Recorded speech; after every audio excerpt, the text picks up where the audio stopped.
Hindu nationalism is rooted in the belief that India is a Hindu nation and that Hindus, who make up 80% of the population, should enjoy a privileged status and exercise majoritarian rule.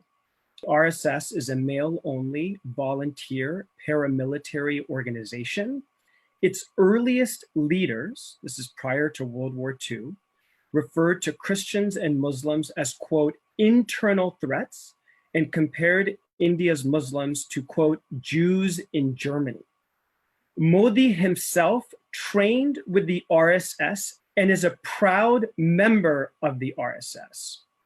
Amit Shah, Modi's second in command, has called undocumented Muslim immigrants, quote, termites, and vowed, quote, to throw them in the Bay of Bengal.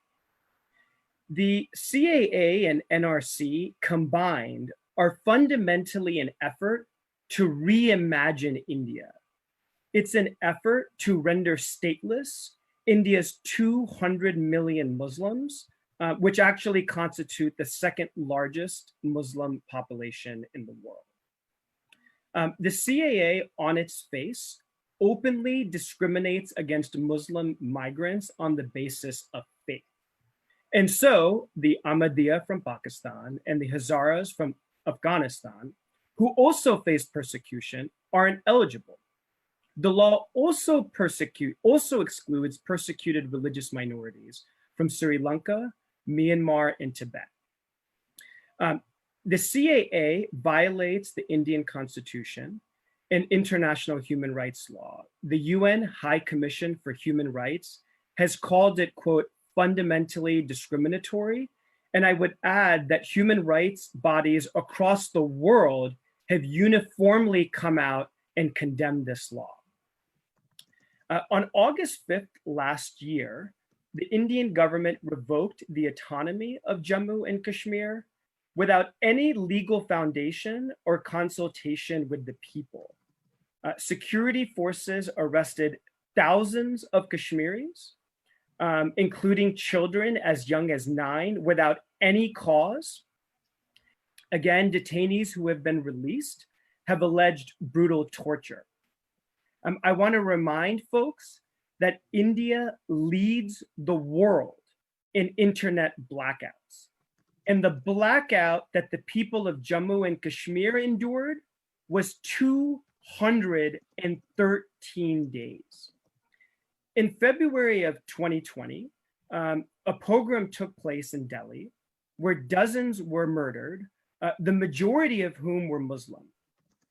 Many, many months later, the survivors of that atrocity are not only awaiting justice, but even worse, meaning Muslim activists, Muslim organizers are now being accused in this diabolical conspiracy for actually planning the pogrom and the execution of their own people. This atrocity really represents the culmination of impunity, both at the state and federal level, because we now know not only did the Delhi police participate in the atrocity, not only did they look the other way, but now after the fact, they're also providing impunity and they're actually arresting people who've spoken out.